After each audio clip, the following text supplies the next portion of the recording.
From approximately 206 BC to the 16th century, the Silk Road was the largest exchange of goods, religion, and culture in the world, with merchants exploring thousands of miles over scorching deserts and frigid mountains, experiencing countless problems along the way to find their fortunes. With so many people encountering each other on the same route, their goods, cultures, and religions were exchanged, evolved, and spread. The Silk Road is a collection of routes over Asia, the Middle East, and the east of Europe that transported many merchants and their precious goods. But the Silk Road was much more than that. It was the beginning of a world system of trading between different cultures. Although the people who traveled the Silk Road were quite varied, they all were seeking the same thing. Whether you were a salesman, a missionary, or a bandit, the goal was the same: to gain wealth and power. The name Silk Road is very misleading. While the name indicates it's a single road, it is actually a collection of dozens of routes. It would be almost impossible to identify the exact length of the Silk Road, but from the easternmost city of Quanzhou to the westernmost of Byzantine, the route was about 4,000 miles. There were numerous products exchanged by merchants other than silk. From the east, precious stones, ivory, spices, paper, chinaware, exotic animals, as well as glass and musical instruments, while westbound caravans transported furs, ceramics, incense, cinnamon bark, and rhubarb, as well as bronze weapons. In 300 BC, the Yellow Emperor, also known as Zhangguan Huangdi, taught the Chinese to weave silk, creating an important commodity for the Chinese to trade along the Silk Road. The silk became very popular in Europe, and because it was so lucrative, soon there was a constant flow into Europe. It wasn't until the 19th century that the route was eventually named the Silk Road by a German geographer named von Richthofen. Grapes were another Silk Road trade item that had a significant impact. Although the ancient world had widely cultivated grapes, because China was so geographically separated from the rest of the world, grapes were a novelty. The Chinese were astonished to discover that you could create wine out of not only their rice, but this mysterious fruit. Merchants traveled along the Silk Road in search of a place they could sell their goods and valuable possessions, but traveling to oases and settlements came with a whole host of problems. They encountered ruthless thieves such as Xiongnu and Tibetan bandits. They were faced with rugged mountain ranges including the Tian Shan, the Himalaya, and the Hindu Kush mountains that exceeded 24,000 feet. Travelers also had to deal with the extreme weather climate of the Gobi and the Taklamakan deserts, where temperatures could exceed 122 degrees Fahrenheit and drop below zero. The Silk Road was largely controlled by pastoralists, who were poor, nomadic herdsmen. The pastoralists controlled Inner Eurasia and were constantly in conflict with Outer Eurasians from China, the Fergana Valley, and later on India. The Outer Eurasians were much more wealthy and powerful than the pastoralists, with large farms, established cities, and more authority. Many Chinese merchants wanted to get to Europe to exchange their goods with Europeans, and would have to go through pastoralist-controlled territory. Pastoralists became very good at controlling the Silk Road. This is one of the main ways. Basically, they were raiders, traders, and blackmailers. One of the most precious commodities carried along the route was religion.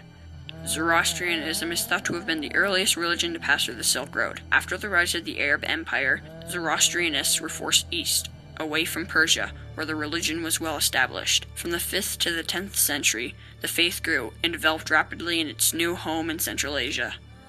After the Song dynasty, Zoroastrianism widely dissipated and was only practiced in a few small settlements. Buddhism came from northern India to China along the northern part of the Silk Road. Monasteries and convents that were along the Silk Road were very good economic institutions that drove trade and business and generated wealth. Buddhist pilgrims would travel from one monastery to the next, taking their culture and religion with them as they explored the Silk Road, exchanging their Buddhist ideals with others. Christianity also came to the Silk Road quite early on, when Nestorian was deemed heretical by the Roman Catholic Church in 432 AD, and the followers were forced east to the Silk Road, bringing their religious beliefs with them. Unlike these religions that eventually found their way to the Silk Road, Islam was already largely established in many regions crossed by the Silk Road. No matter what religious ideals people had when they entered the Silk Road, they are exposed to many different belief systems along the route, often changing and evolving their own beliefs. An example of cultures encountering each other and evolving on the Silk Road is the Gandhara. The Yuezhi people, who originated in northern Asia, were forced into the Hindu Kush mountain ranges after being attacked by the power-hungry Xiongnu. Bringing their Buddhist faith with them, they embraced much of the Greek culture that radiated from this mountainous region. The outcome of this merge of cultures was Gandhara, which produced artwork of Buddha in human form which had never been done before. The height of the Silk Road's greatest success was during the Tang Dynasty, when the government was extremely stable. It was successful because people wanted stuff that they could get from other cultures than their own, essentially. And the people who could move along it, who were willing to take the risks, could make a lot of money. And really, I think money is always the bottom line. There were many key settlements and cities along the route during the Tang Dynasty that provided a good place for merchants and travelers to safely exchange their goods. Chang'an was the western starting point of the Silk Road and the capital of the Tang Dynasty. It was a major Buddhist center, and by 742 AD, the city had grown to almost 2 million and was one of the largest cosmopolitan cities at the time. Donghuang was a city that protected western China and was situated at the crossroads of two major trade roads. Donghuang lay near the western edge of the Gobi Desert and became an important rest stop for merchants. This city also played an important role in the exchange of goods to and from China, and expanded the routes of the Silk Road during the early days of the Silk Road. Donghuang was also an export city and sold to traveling merchants many types of cloth, medicine, dye, and much more. Kashgar was on the eastern end of China at the foot of the Pamirs Mountains in a fertile oasis. It was a major hub that had one of the most vibrant markets of the Silk Road, as the northern and southern silk routes crossed here. The rich soil allowed a large variety of vegetables and fruits to grow here. The city also produced cotton, pottery, and some leatherware. The Silk Road was an integral part of the rule of Genghis Khan. Under his leadership, the Mongols, a very nomadic, pastoralist people, set out to gain power and wealth. The thing about the Mongols was that they took a lot of pastoralist practices of conquest, of controlling trade and roads and stuff like that, and they made it much more sophisticated. They were really, Genghis Khan was a very smart guy, and he had some smart people working with him, and when he didn't know something, he kidnapped other people who did know things and forced them to help him. The Mongols decimated civilizations and conquered from Persia to China, all the way to the Mediterranean Sea. Although they were very cruel, they were open and accepting of other cultures. The shamanism they practiced allowed them to accept other religious ideals and new ideas they encountered on the Silk Road. That many aspects of European modernity kind of stem from the Silk Road as it was controlled by the Mongols. There were many reasons for the death of the Silk Road. The warring Mongols ran the Silk Road very well, but when they left, they devastated many parts of the route and left them extremely dangerous. Sea routes became a more reliable option that was safer and provided an easier way to transport goods. Persians were able to master the art of sericulture or silk farming, which made China less needed as a trade partner.